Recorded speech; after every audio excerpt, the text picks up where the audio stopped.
Coffee coffee అంటూ నా మానాన నేను అరుస్తూనే ఉన్నాను. మీరేమో ఏమీ పట్టనట్లు పొద్దున్నే ఆ పేపర్ ముందేసుకొని కూర్చుంటారు. భర్త మీద చిరుకోపం ప్రదర్శిస్తూ కాఫీ కప్పును అందించింది వరలక్ష్మి. ఇంటి ముందున్న లాన్లో కూర్చొని స్వచ్ఛమైన ఉదయపు గాలులు పీలుస్తూ ప్రశాంతంగా న్యూస్ పేపర్ తిరిగేస్తున్న వెంకట్రావు భార్య మాట వినపడగానే చదువుతున్న పేపర్ పక్కన పెట్టి భార్య అందించిన కాఫీ కప్పును అందుకుంటూ వినపడలేదు, వినపడితే లేచి రాకుండా ఉంటానా, అంత కోపం ఎందుకు, భార్యను అనునయించాడు. ఉదయాన్నే పచ్చని చెట్ల మధ్య కూర్చొని వాటి నుండి వెలువడే స్వచ్ఛమైన గాలి పీలుస్తూ వేడివేడిగా భార్య చేతి ఫిల్టర్ కాఫీ తాగుతూ న్యూస్ పేపర్ తిరిగేస్తూ ఉంటే ఆ ఆనందమే వేరు. అది అనుభవించే వాళ్లకు మాత్రమే తెలుస్తుంది. వెంకట్రావు ఆ విషయంలో అదృష్టవంతుడనే చెప్పాలి. రిటైర్ అయిన దగ్గర నుండి తన ఇంటి చుట్టూ మొక్కలు పెంచటాన్ని వ్యాపకంగా పెట్టుకున్నాడు. ఇల్లు చిన్నదైనా ఇంటి ముందు లాన్, ఇంటి చుట్టూ మొక్కలు, ఇంటి మీద సన్నజాజి పందిరి పెంచడంతో వెంకట్రావు ఇల్లు చూడముచ్చటగా ఉంటుంది. పొదరిల్లులాగా తను పెంచిన మొక్కలను చంటిబిడ్డల్లాగా చూసుకుంటాడు వెంకట్రావు. రోజు ఉదయాన్నే వాటితో ఓ గంటపాటు గడిపి వాటి యోగక్షేమాలు చూసిన తరువాతే ఏ పనైనా మొదలు పెడతాడు. త్వరగా తాగండి, మరీ చిన్నపిల్లల్లా తాగుతున్నారు, అవతల నాకు వంటగదిలో పని ఉంది అంటూ నింపాదిగా కాఫీ తాగుతున్న వెంకట్రావును కసురుకుంది వరలక్ష్మి. రాత్రి నువ్వు నిద్రపోయిన తర్వాత అబ్బాయి ఫోన్ చేశాడు. కాఫీ తాగడం పూర్తవడంతో కప్పు భార్యకు అందిస్తూ చెప్పాడు వెంకట్రావు.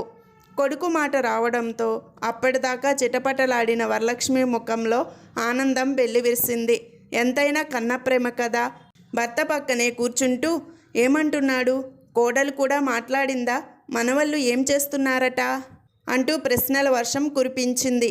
పిల్లలిద్దరూ ఎదిగి వస్తున్నారు కదా, అక్కడి వాతావరణం చూస్తుంటే భయమేస్తుందట. హై స్కూల్ పిల్లలు కూడా విచ్చలవిడిగా డ్రగ్స్ వాడుతున్నారట. అక్కడే కనుక పిల్లల్ని చదివిస్తే పిల్లలు చెడిపోవడానికి ఎక్కువ అవకాశం ఉందట. అందుకని అబ్బాయి, కోడలు, పిల్లలు అందరూ అమెరికా వదిలి కుటుంబంతో సహా ఇక్కడకు వచ్చేయాలని అనుకుంటున్నారు. మరి అబ్బాయి ఉద్యోగం? మరో సందేహం లేవనెత్తింది వరలక్ష్మి. వాళ్ళ కంపెనీ బ్రాంచ్ ఇక్కడ కూడా ఉందట. ఇక్కడికి ట్రాన్స్ఫర్ చేయమని 2 నెలల ముందే అడిగితే వాళ్ళు సరే అన్నారట. ఉద్యోగానికి ఏమీ డోకా లేదు అన్నట్లు వివరంగా చెప్పాడు వెంకట్రావు. పోనీలేండి, ఇకనన్నా అందరం కలిసి సంతోషంగా ఉండొచ్చు. భగవంతుడి ఇన్నాళ్లకు నా ప్రార్థన ఆలకించాడు అంది గుండె నిండా సంతోషంతో వరలక్ష్మి. ఓ 4 రోజులు గడిచాక ఉదయాన్నే వెంకట్రావు బయటకు వెళ్ళడానికి బయలుదేరుతుండగా ఎక్కడికండి ఇంత పొద్దున్నే బయలుదేరారు అంటూ కాఫీ కప్పుతో ఎదురొచ్చింది వరలక్ష్మి. చెప్పాలా వద్దా అని ఓ క్షణం సంశయించి ఎప్పుడో చెప్పే బదులు ఇప్పుడే చెబితే మంచిదని నిర్ణయించుకున్నవాడిలా అబ్బాయికి వాళ్ళ ఆఫీస్ దగ్గర ఇల్లు వెతకడానికి వెళ్తున్నాను. ఇళ్ళ బ్రోకర్కి చెబితే ఈరోజు రమ్మన్నాడు. ఎండ పడక ముందే వెళ్ళి వద్దామని బయలుదేరాను అని తను పొద్దున్నే బయటకు వెళ్ళే విషయం భార్యకు చెప్పాడు వెంకట్రావు. అదేమిటండి, అబ్బాయికి ఇల్లు వెతకటం ఏమిటి? వాడికి అంత కర్మ ఏం వచ్చింది? ఈ ఇల్లు వాడిది కాదా? వాడు ఇండియాకి వస్తున్నాడంటే ఎంతో సంబరపడిపోయాను. ఒకే ఇంట్లో అందరం కలిసి హాయిగా గడపవచ్చని. కానీ ఇప్పుడు ఇదేమిటి? ఒకే ఊళ్ళో ఉంటూ వేరుగా కాపురం పెడితే చూసేవాళ్ళు ఏమనుకుంటారు? ఇప్పుడు వాడికి వేరు కాపురం పెట్టాల్సిన అవసరం ఏమొచ్చింది అంటూ వరలక్ష్మి కళ్ళనీళ్ళ పర్యంతం అయ్యింది. వరలక్ష్మిని చూస్తే వెంకట్రావుకు జాలేసింది. మన ఇల్లు చాలా చిన్నది, మన ఇద్దరికి అంతంత మాత్రంగా సరిపోతుంది. వాళ్ళు అమెరికాలో 10 ఏళ్లకు పైగా ఉండి వస్తున్నారు. మన ఇల్లు నచ్చాలి కదా, వాళ్ళ అభిరుచులకు తగ్గట్టు మన ఇల్లు ఉండదు కదా. అదీగాక వాడి ఆఫీసుకు మన ఇల్లు చాలా దూరం. అందుకని వాడికి ఆఫీసుకు దగ్గరగా వాళ్ళ అభిరుచికి తగ్గట్టు బ్రోకర్ని ఇల్లు వెతకమని అన్నాను. భార్యకు నచ్చచెప్పే ప్రయత్నం చేశాడు వెంకట్రావు. ఎంత చిన్నదైనా ఎంత పాతదైనా ఇది వాడి సొంతిల్లండి. అంతగా చలకపోతే మేడ మీద ఒక పోర్షన్ వేసి మనమే పైకి వెళ్ళి ఉందాం. ఇక దూరం అంటారా? ఎంతమంది రోజు మైళ్ళకు మైళ్ళు ప్రయాణించి ఆఫీసులకు వెళ్ళడం లేదు. పైపెచ్చు వాడికి కారు కూడా ఉంది అంటూ భర్త చెప్పే కారణాలు సహేతుకంగా లేవని తేల్చేసింది వరలక్ష్మి. నువ్వు చెప్పేవన్నీ నిజమే అయినా వాళ్ళు కోరుకున్న విధంగా మన ఇల్లు మనము ఉండము కదా. వాళ్ళకి నచ్చిన చోట వాళ్ళని ఉండనివ్వు. వాళ్ళను చూడాలనుకున్నప్పుడు ఎంతలోకి వెళ్ళి వస్తాం? కొడుకు వేరుగా ఉండాలని నిర్ణయించుకున్నాడు అని చెప్పకనే చెప్పాడు వెంకట్రావు. మీరు చెప్పే కారణాలు చూస్తుంటే అవన్నీ నిజం కావని నా మనసుకు అనిపిస్తుంది. వేరే ఏదో బలమైన కారణం ఉండే ఉంటుంది. నేనే వాడికి ఫోన్ చేసి అసలు విషయం కనుక్కుంటాను అంటూ కొడుక్కి ఫోన్ చేయడానికి సెల్ ఫోన్ చేతిలోకి తీసుకుంది.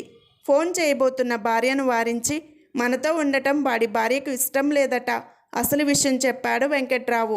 ఆ మాటలు విన్న వరలక్ష్మి ఒక్కసారిగా సోఫాలో కూలబడి, ఎందుకు ఇష్టం లేదండి? మనం ఏం తప్పు చేశాం? అడిగింది జాలిగా వెంకట్రావు వంక చూస్తూ. కొన్ని ప్రశ్నలకు సమాధానాలు ఉండవు. మా అమ్మా నాన్నలు ఏం తప్పు చేశారని ఆ రోజు నువ్వు నా చేత వేరు కాపురం పెట్టించావు. అలాగే ఈరోజు నీ కోడలు కూడా నీ కొడుకు చేత వేరు కాపురం పెట్టిస్తోంది. తరాలు మారినా మనుషులు మాత్రం మారడం లేదంటూ వరలక్ష్మికి గతాన్ని గుర్తు చేశాడు. భర్త మాటలకు వరలక్ష్మి నిశ్చేష్టురాలయ్యింది. గతంలో తన ప్రవర్తన గుర్తుకొచ్చింది. ఏదో ఆలోచిస్తూ గతం తాలూకు జ్ఞాపకాల సుడిలోకి జారుకుంది.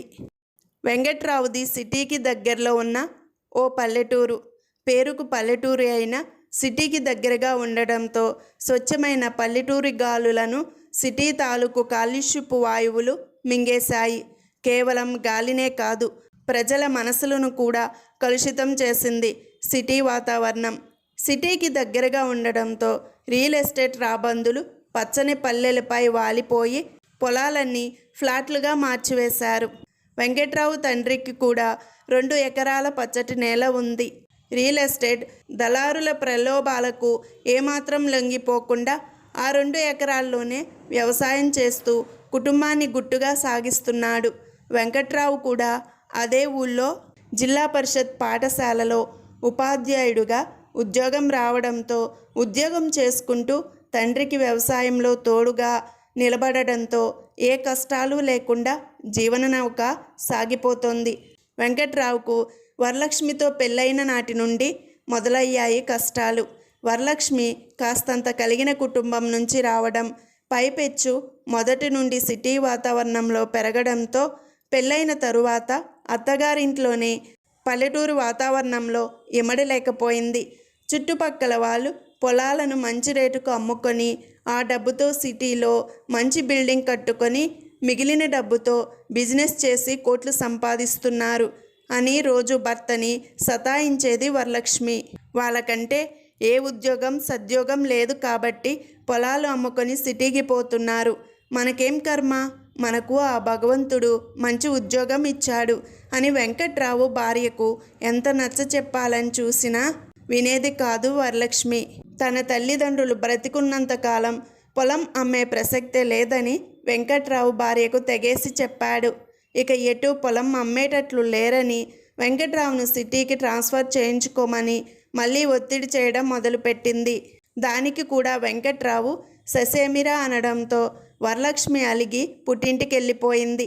భార్యాభర్తల గొడవలు మొదటి నుండి గమనిస్తున్న వెంకట్రావు తండ్రి కొడుకు కాపురం సరిదిద్దాలని, పోనీ కోడలు చెప్పినట్లే పట్నంలో కాపురం పెట్టరాదా అయ్యా, పట్నానికి మన ఊరు ఎంత దూరం అని, మీరైనా మేమైనా క్షణాల్లో ఒకరి దగ్గరికి ఇంకొకరు చేరుకోవచ్చు అంటూ కొడుకుని వేరు కాపురం పెట్టించడానికి ఒప్పించాలని చూశాడు. వెంకట్రావు తల్లి కూడా భర్తకి వత్తాసు పలికింది. తల్లిదండ్రులిద్దరూ నచ్చ చెప్పడంతో వెంకట్రావు సిటీలో కాపురం పెట్టడానికి ఒప్పుకున్నాడు. కానీ తన ఉద్యోగాన్ని మాత్రం ట్రాన్స్ఫర్ చేయించుకోలేదు. సిటీలో కాపురం పెట్టి రోజు ఊరికి బస్సులో ఉద్యోగ నిమిత్తం వెళ్ళి రావడం మొదలుపెట్టాడు వెంకట్రావు. ఉద్యోగం వంకతో తల్లిదండ్రుల యోగక్షేమాలు ప్రతిరోజు ప్రత్యక్షంగా విచారించవచ్చని ఆ పని చేశాడు. వరలక్ష్మి కూడా సిటీలో కాపురం పెట్టడంతో ఏదో ఒక రకంగా తన కోరిక తీరిందని సరిపెట్టుకుంది. సిటీలో కాపురం పెట్టిన దగ్గర నుండి ఇంటి ఖర్చు అమాంతంగా పెరిగిపోయింది. దానికి కారణం కూడా కొంతవరకు వరలక్ష్మే. ఎదురింటి వాళ్ళు పిలిచారని ఒక్కరోజు, పక్కింటి వాళ్ళు తోడు రమ్మన్నారని మరో రోజు, ఇలా వారానికి 4 రోజులు షాపింగుల పేరుతో పనికి వచ్చేవి పనికి రానివి ఎడాపెడా కొనేస్తూ ఇల్లంతా సామాన్లతో నింపటం మొదలుపెట్టింది. పల్లెలో ఉండగా ఏనాడు తండ్రిని వెంకట్రావు ఒక్క రూపాయి అడిగిన పాపాన పోలేదు. పైపెచ్చు ప్రతి నెల ఎంతో కొంత తండ్రికి సాయం చేస్తూ వచ్చేవాడు.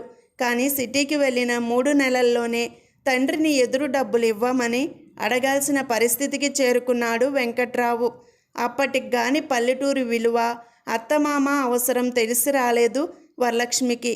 కొడుకు కాలేజీ చదువులకు వచ్చేదాకా తండ్రి సహాయంతో అప్పులు చేయకుండా ఏదోలా కుటుంబాన్ని నెట్టుకొచ్చాడు వెంకట్రావు.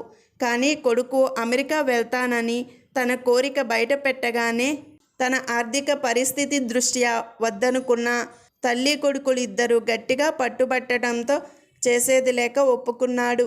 కొడుకుని అమెరికా పంపాలంటే ఎంత లేదన్నా 10 లక్షలు కావాలి. 10 లక్షలు అప్పంటే మళ్ళీ వడ్డీతో కలిసి తడిసి మోపెడవుతుంది. ఒకవేళ ప్రావిడెంట్ ఫండ్ మీద అప్పు తీసుకుందామనుకున్నా అంత లేదు. అన్ని రకాలుగా ఆలోచించి చివరకు ఊళ్ళోనే పొలం అమ్మడానికి నిశ్చయించుకొని తండ్రితో చెప్పాడు. ఇంతకాలం ఈ భూమిని సొంత బిడ్డలా చూసుకున్నాం. ఇప్పుడు నువ్వేమో ఆ పొలాన్ని అమ్మమంటున్నావు. కనీసం మేం బ్రతికున్నంత వరకన్నా అమ్మకుండా అట్టి పెట్టరాదా అంటూ కన్నీళ్లు పెట్టుకున్నాడు వెంకట్రావు తండ్రి రాఘవయ్య. ఆ మాటలకు ఏం జవాబు చెప్పాలో తెలియక మౌనంగా తల వంచుకున్నాడు వెంకట్రావు. ఏమయ్యా, ఈ ఆస్తి మొత్తానికి వారసుడు మన ఒక్కగానొక్క మనవుడే కదా. వాడి భవిష్యత్తుకు ఉపయోగపడని ఆస్తి ఉన్నా ఒకటే లేకున్నా ఒకటే. మనం మాత్రం ఇంకెంతకాలం బ్రతుకుతాం అంటూ వెంకట్రావు తల్లి తన భర్తకు నచ్చజెప్పడంతో కాస్త మెత్తబడ్డాడు రాఘవయ్య. సరే, 1 ఎకరా అమ్మి డబ్బులిస్తాను. ఆ డబ్బుతో నీ కొడుకుని అమెరికాకు పంపు అని వెంకట్రావుకు అభయమిచ్చాడు రాఘవయ్య. తండ్రి ఒప్పుకోవడంతో కొండంత భారం నెత్తిమీద నుండి దిగిపోయినందుకు సంతోషించాడు వెంకట్రావు. వెంకట్రావు కొడుకు అమెరికా వెళ్ళిన తరువాత అక్కడే ఉద్యోగం సంపాదించి స్థిరపడిపోయాడు. ఆ తరువాత ఒక్కసారి మాత్రం ఇండియాకు వచ్చాడు. అది కన్న తల్లిదండ్రులను చూడడానికి కాదు, తన పెళ్ళైన నెలకు మళ్ళీ అమెరికాకు వెళ్ళి ఇప్పటి వరకు తల్లిదండ్రుల మొహం కూడా చూడలేదు. అంతా ఫోన్ల మీదే గడిచిపోతున్నాయి. అనుబంధాలన్నీ అలా ఫోన్లతోనే నడిచిపోతున్నాయి. ఏమిటోయ్ ఆలోచనలో పడ్డావు? వెంకట్రావు పిలుస్తుంటే మళ్ళీ ఈ లోకంలోకి వచ్చి పడింది వరలక్ష్మి. ఏదో తొందరపాటున నోట్లో నుంచి వచ్చేసింది. నా మాటలు పట్టించుకోకు అంటూ భార్యను ఓదార్చిపోయాడు వెంకట్రావు. మీరు పైకి నోటితో అనకపోయినా మనసులో అనుకున్న నిజం మాత్రం మీరన్నదే. ఆ రోజు నేను ఎంత అవివేకంగా ప్రవర్తించానో ఇప్పుడు తలుచుకుంటే నా మీద నాకే అసహ్యం వేస్తోంది అంటూ సిగ్గుతో తల వంచుకుంది వరలక్ష్మి. ఏ విషయమైనా పిల్లలు వాళ్ళ తల్లిదండ్రుల నుండి నేర్చుకుంటారు. మనం మన పెద్దవాళ్ళను గౌరవంగా చూసుకుంటే మన పిల్లలు కూడా మనల్ని గౌరవంగా చూస్తారు. ఆ రోజున మనం మన పెద్దవాళ్ళను దూరంగా పెట్టాం. ఈ రోజున మనవాడు మనల్ని దూరంగా పెడుతున్నాడు. ఇప్పుడు ఇంత దూరం అంత దూరం అని బాధపడితే ఏం లాభం అంటూ కొడుకు తప్పేమీ లేదన్నట్లు భార్యను ఓదార్చాడు వెంకట్రావు. అవునండి, ఆ రోజున పెద్దవాళ్ళ విలువ నాకు తెలియలేదు. ఉమ్మడి కుటుంబాల్లో స్వేచ్ఛ ఉండదని చెప్పుడు మాటలు విని అలా చేశాను. కానీ అందరం కలిసి ఉంటే ఒకరికొకరం కష్టసుఖాల్లో పాలు పంచుకోవచ్చన్న జ్ఞానం లేకపోయింది. పాపిష్టిదాన్ని, మిమ్మల్ని మీ తల్లిదండ్రుల నుండి దూరం చేశాను. అందుకేనేమో భగవంతుడు నా కొడుకు కోడల్ని నాకు దూరం చేస్తున్నాడంటూ కన్నీళ్లు పెట్టుకుంది. దిగులు పడకు, దూరమైనా దగ్గరైనా అంతా మన చేతుల్లోనే ఉంది. మా అమ్మా నాన్నలు మనకు సాయపడడంతో వాళ్ళ విలువ మనకు తెలిసి వచ్చింది.